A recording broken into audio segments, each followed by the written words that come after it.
Est-ce que tout le monde m'entend? Alors, je vais vous demander une petite faveur, s'il vous plaît. Si vous avez votre téléphone portable ou alors une Bible, je vais vous demander de prendre votre Bible, l'application, juste garder un texte. J'aimerais que vous puissiez retenir, repartir chez vous ce soir avec un texte. Et le texte se trouve dans Jean 10 et le verset 10. Dès que vous l'avez trouvé, s'il vous plaît, dites Amen, afin que nous puissions continuer. Jean 10 et le verset 10. C'est bon? Alors je vais le lire pour vous. Le voleur ne vient que pour dérober, égorger et détruire. Moi, je suis venu afin que les brebis aient la vie et qu'elle ait dans l'abondance. Alors j'aimerais que vous gardiez vraiment ce texte quelque part. Gardez-le bien, s'il vous plaît, en tête. Alors je vais me présenter. Je m'appelle Gilles, je suis le Benjamin d'une famille de 4 enfants. Je suis né et j'ai grandi aux Antilles, en Guadeloupe plus précisément. Je suis né et j'ai grandi au sein de l'Église adventiste, au sein d'une famille aimante. Je veux croire que, étant le Benjamin, je suis la réponse aux prières de ma mère, mais surtout celle de mon frère, qui se disait que lui étant l'aîné, avec 2 sœurs, c'est bien pour lui d'avoir un petit frère. Donc, il était vraiment content de pouvoir m'avoir. Au sein de cette famille aimante, j'avais pour moi la vie parfaite. Jusqu'au cours de l'année de mes 3 ans. Le texte que nous venons de lire nous parle du voleur qui ne vient que pour dérober, égorger et détruire. Le voleur ici représente en fait Satan. Et vous savez, Satan, quand il ne peut pas s'en prendre à Dieu, il s'en prend alors à ses créatures. Et quand il ne peut pas s'en prendre aux parents, il s'attaque alors aux enfants. Et le voleur, dans ce cas de figure, il a attaqué ma famille et il m'a attaqué moi. Il s'y est pris de la façon la plus odieuse, la façon la plus abominable que l'on puisse en fait infliger à un jeune enfant. Il a dérobé mon innocence. À l'époque de 3 ans, à l'âge de 3 ans, j'ai été abusé sexuellement. À ce moment-là, pour moi, tout bascule. Je ne comprends pas en fait l'horreur qui m'est arrivée et je garde le silence. Au fur et à mesure des années, la culpabilité grandit, mais surtout un sentiment d'une profonde souillure. Les années passent, toujours au sein de cette famille aimante qui est une véritable bouée pour moi, et je poursuis mon parcours scolaire, un parcours honorable. Je passe mon brevet, j'ai mon bac avec mention. Jusque-là, tout va bien, en apparence, parce que néanmoins, je souffre. Au fond de moi, et chaque jour, à chaque fois, il y a cette idée, cette question qui me revient. À cause de ce qui m'est arrivé, je suis souillé. Qui voudra de moi? Peut-être alors, je me suis dit, peut-être que le fait de changer de cadre va peut-être m'aider.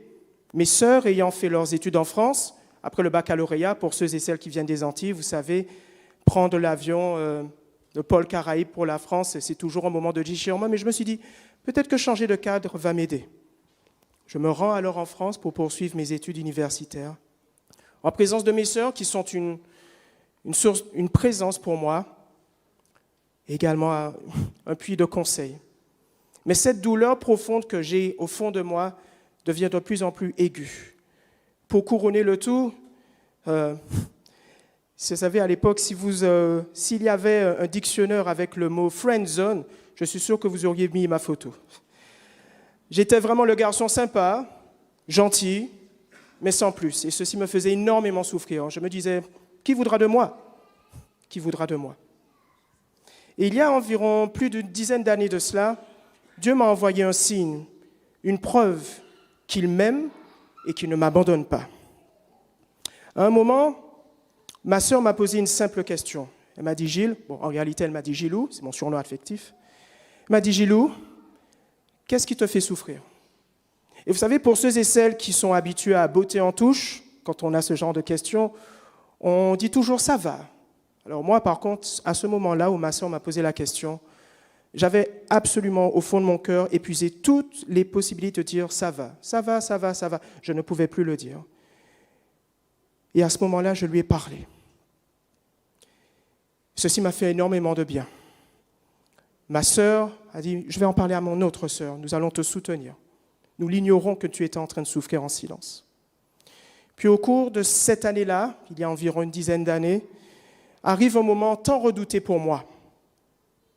Étant ici, j'ai dû revenir au moment aux Antilles pour les vacances, ça m'a fait du bien.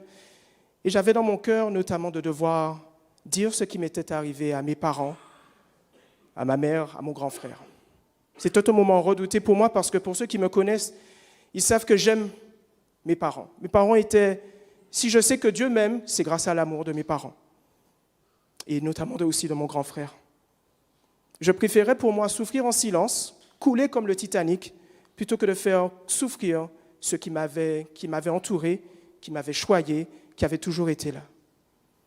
Mais à ce moment-là, en ayant parlé, j'ai compris une chose bien concrète. Vous savez, quelquefois on se pose la question quand on est au plus profond de la fosse, et Nicolas en parlait, on se pose la question, est-ce que Dieu m'aime? Dieu m'aime-t-il? Et pour ma part, à ce moment-là, j'ai au fond de mon cœur eu la conviction, et j'ai compris en fait après toutes ces années. Oui, Dieu m'aime. Et je le sais pour 5 raisons pour ma part. Mon père, ma mère, mon frère et mes 2 sœurs. À ce moment-là, Dieu a entrepris une œuvre de reconstruction. Et je m'appuie sur le texte notamment de sa parole qui dit « Je m'en vais vous préparer un avenir, vous donner de l'espérance ». Et c'est ce qu'il a fait. Il m'a reconstruit. Il m'a appelé dans la carrière de l'enseignement.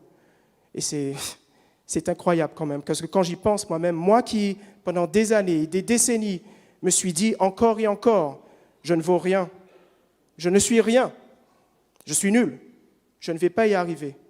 Je me retrouve dans une position où Dieu me restaure et ceci me permet de comprendre alors ceux dont j'ai la responsabilité, mes élèves, afin de pouvoir leur dire « Arrête, tu peux y arriver ». Et ceci, c'est incroyable parce que Dieu me permet de vivre alors cette vocation avec énormément de passion. Je suis, après la famille, le plus grand supporter de mes élèves. Et Dieu, de ce point de vue-là, il a fait un miracle. Et ça, c'est le miracle de mon Créateur, de ton Rédempteur.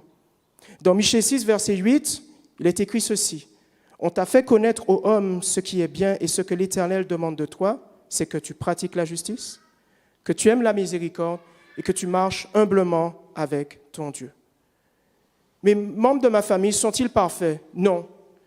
Mais quand je prends ce texte, ça m'a permis de comprendre. Ils ont marché humblement avec leur Dieu.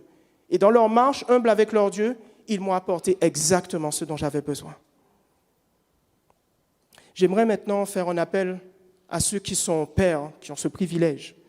Sais-tu en tant que père que par ton exemple, même ta correction, par ta vie et la protection que tu accordes à tes enfants, tu es en train, sans le savoir, de les aider à être sauvés. Sais-tu en tant que mère que quand Dieu a créé la femme, il t'a donné un réservoir d'amour, de patience et de compassion. Et pour un enfant, pour comprendre l'amour de Dieu, le premier parallèle qu'il peut créer, c'est l'amour de la mère, de sa mère. Ah, pour tous ceux qui sont mères, regardez bien cette magnifique mission que Dieu vous a donnée. À ceux qui sont frères, sais-tu qu'en tant que frère, tu as une influence incroyable sur ton petit frère, ta petite sœur, que ton exemple, ta vie peut, sans le savoir, soulever, garder et être une bouée pour celui ou celle qui souffre en silence. Pour celles qui sont sœurs, savez-vous que vous êtes un bienfait, une bénédiction dans la famille? Le savez-vous? J'aimerais conclure par rapport au fait que Dieu, non seulement il a entrepris une œuvre de reconstruction, mais une œuvre de restauration. Avant mes 3 ans, j'aimais tout ce qui avait un rapport avec les rois, les reines, les princes et les princesses. Vous savez, quand on vit aux Antilles, on essaie de demander peut-être à ses parents, « Tu peux m'acheter une cape ?» Mais ça coûte. Donc à ce moment-là, je faisais un système 3D, d'accord, un système D plutôt. Je prenais une pince à linge, une grande serviette et je faisais pour moi une cape. Ainsi, je pensais que j'étais un prince et une princesse. Et vous savez ce qui est remarquable?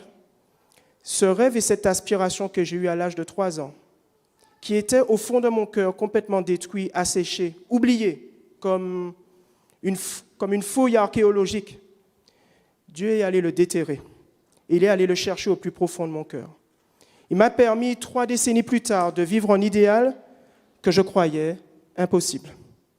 Il m'a permis de rencontrer, fréquenter, aimer celle qui est mon amie, ma meilleure amie, ma sœur, celle que j'ai pu appeler ma fiancée et celle que j'appelle aujourd'hui ma femme.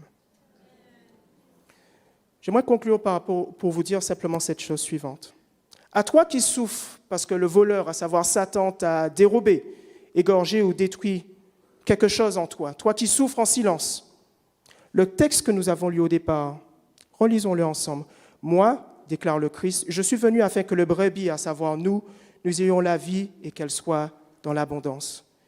Vous savez ce que ce texte ne dit pas ici? Ce texte ne nous dit pas que nous devons survivre. Et c'est ce que j'ai fait pendant plusieurs décennies. Je pensais en fait que, à force d'avoir ces pensées négatives, ça devait être ma réalité. Je devais simplement survivre au jour le jour. Et puis bon, si demain je vois le lendemain, tant mieux. Non, ce n'est pas ce que Dieu est en train de nous dire. Ce que Dieu est en train de nous dire et te dire, c'est que si tu lui fais confiance, il te permet d'avoir la vie. J'aime beaucoup la version anglaise puisqu'il dit alors avoir la vie en abondance, la vie avec un V majuscule.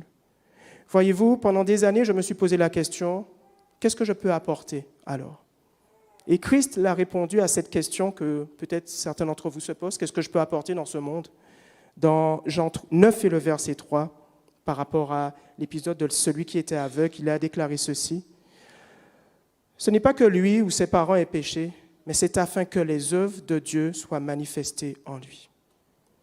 Chers amis, si tu souffres, sache que ceci ne doit pas être une fatalité pour toi. Marche avec ton Sauveur et tu verras alors de grandes choses. Tu verras la vie alors en abondance.